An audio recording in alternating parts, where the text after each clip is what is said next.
भारतीय रुपया लगातार कमजोर हो रहा है। बुधवार 3 दिसंबर को इतिहास में पहली बार अमेरिकी डॉलर के मुकाबले रुपए की वैल्यू 90 के पार चली गई।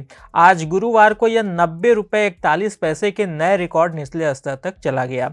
डॉलर के मुकाबले रुपए में इस गिरावट का असर शेयर मार्केट में भी कई सेक्टर्स पर देखा जा रहा है। इनमें आईटी और फार्मा से लेकर ऑटो, ऑयल एंड गैस और केमिकल सेक्टर तक शामिल हैं। रुपए में कमजोरी से जहां कई कंपनियों की कमाई, लागत और मार्जिन पर सीधा असर पड़ा है, वहीं पर कुछ कंपनियां ऐसी भी हैं जिन्हें रुपए में इस गिरावट से फायदा भी हो रहा है। आइए जानते हैं कि वो 5 सेक्टर्स कौन से हैं जिन्हें भारतीय रुपए में गिरावट से सबसे अधिक फायदा और सबसे अधिक नुकसान हो सकता है। नमस्कार, मैं हूं विक्रांत और आप देख रहे हैं मनी कंट्रोल हिंदी। हमारी लिस्ट में सबसे पहले आईटी सेक्टर है। रुपए में गिरावट का अगर किसी को सबसे अधिक फायदा है तो वो आईटी सेक्टर है।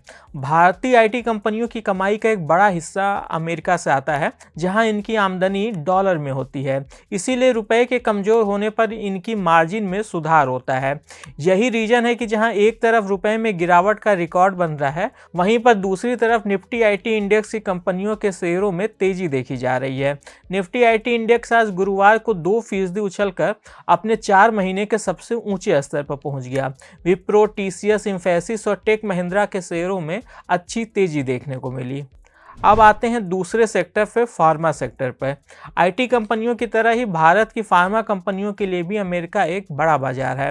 हालांकि अधिकतर एक्सपर्ट्स का कहना है कि फार्मा कंपनियों पर रुपए की गिरावट का प्रभाव सीमित रहता है। ऐसा इसलिए होता है क्योंकि अधिकतर कंपनियां अपनी डॉलर एक्सपोज को हेज करके चलती हैं। कीमतें भी डॉलर के उतार चढ़ाव को ध्यान में रखकर तय किया जाता है।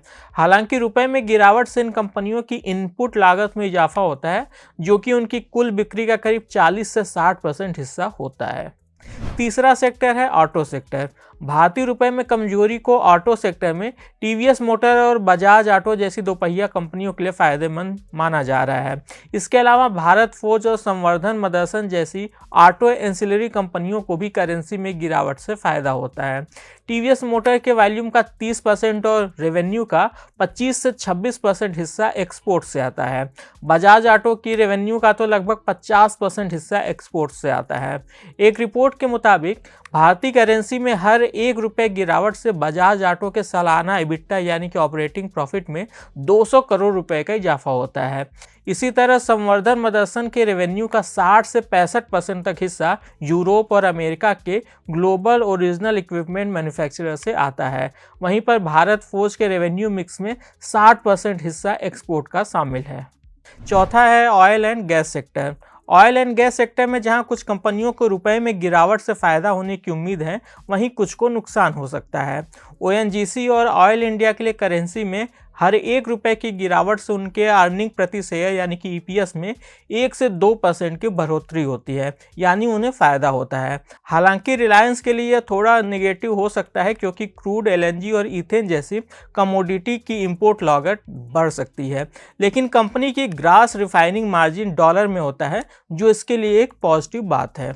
सिटी गैस डिस्ट्रीब्यूटर कंपनियों की बात करें तो रुपए में कमजोरी से इन कंपनियों के लिए एलएनजी इंपोर्ट महंगा हो जाता है, जिससे इनकी इनपुट लागत बढ़ती है। ऐसे में इनके ईपीएस यानी कि अर्निंग प्रति शेयर पर 4 से 11% तक का असर पड़ सकता है। पांचवा और आखिरी सेक्टर है केमिकल सेक्टर। केमिकल सेक्टर की भी अमेरिकी मार्केट में काफ़ी बड़ी हिस्सेदारी है। जो कंपनियां अमेरिका को बड़ा एक्सपोर्ट करती हैं, वह रुपए की गिरावट से लाभ में रहती हैं।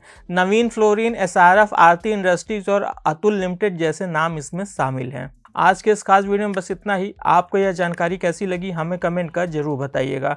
बिजनेस और स्टॉक मार्केट से जुड़ी ऐसी खबरों के लिए आप हमारी मनी कंट्रोल हिंदी की वेबसाइट को विजिट कर सकते हैं। इसके अलावा आप हमें यूट्यूब, फेसबुक, इंस्टाग्राम और एक्स यानी कि ट्विटर पर भी फॉलो कर सकते हैं। Thank you.